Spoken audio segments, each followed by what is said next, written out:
Govt in process to frame net neutrality rules, amend telecom license. Manoj Sinha. The Department of Telecom has to set up a multi-stakeholder body for monitoring and enforcement of net neutrality comprising government representatives, IoT providers, telecom operators, civil society members and consumer organizations.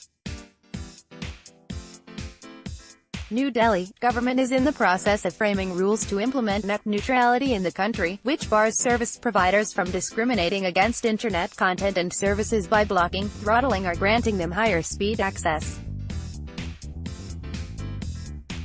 Government is in the process of establishing the regulatory framework for net neutrality, which, inter alia, includes amendment in the terms of various license agreements governing the provision of internet services in India to incorporate the principles of non-discriminatory treatment of content. Telecom Minister Manoj Sinha told Rajya Sabha in a written statement on Friday.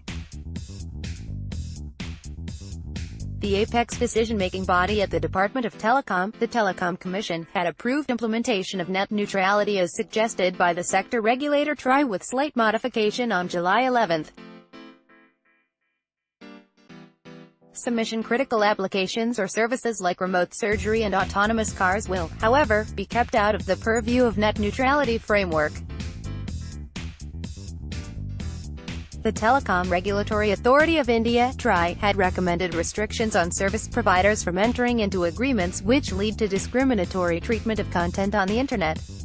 TRAI had favored tweaking of licensing norms for players to ensure explicit restrictions on discrimination in Internet access based on content.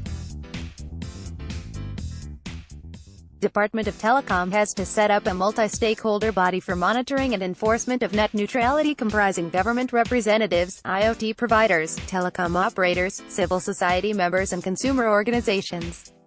Govt will seek recommendations from TRAI on traffic management for critical services.